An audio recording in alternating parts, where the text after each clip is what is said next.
Assalamu alaikum. Ар бир адам түндө кандайдыр бир себептерден ойгонуп турат. Уйкусу качат. Же өзгөчө мына ушундай түндөр узун болгон кыш түндөрүндө адамдын түндө ойгонуусу бир адаттагы иш.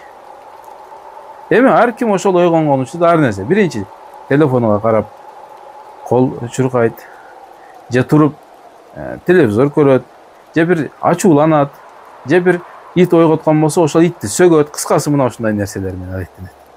Бирок мына ушул жерде ошол түндө кайсыл бир себептерден улам ойгонгон болсо, ошол учурда өтө чоң жакшылык бар. Муну пайгамбар саллаллаху алейхи вассалам айтты. Ман та'арра минал лейл.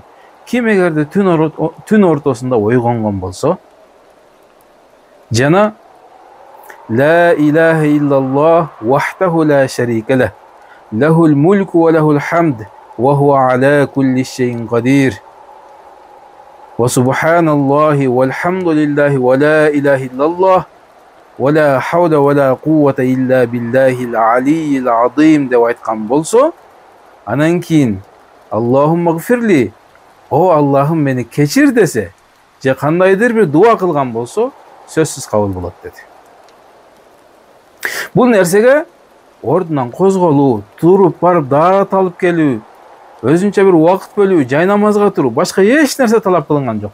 Жөн гана ойгонду төшөгүнөн, козголду, жана артына мына ушул дуаны айтып туруп эле, Аллахым мени кечир деген болсо, аны Аллах таала кечирет. Эгер кандайдыр бир нерсени Кудайдан сураган болсо, дуа кылган болсо, дуасы кабыл болот деди пайгамбар.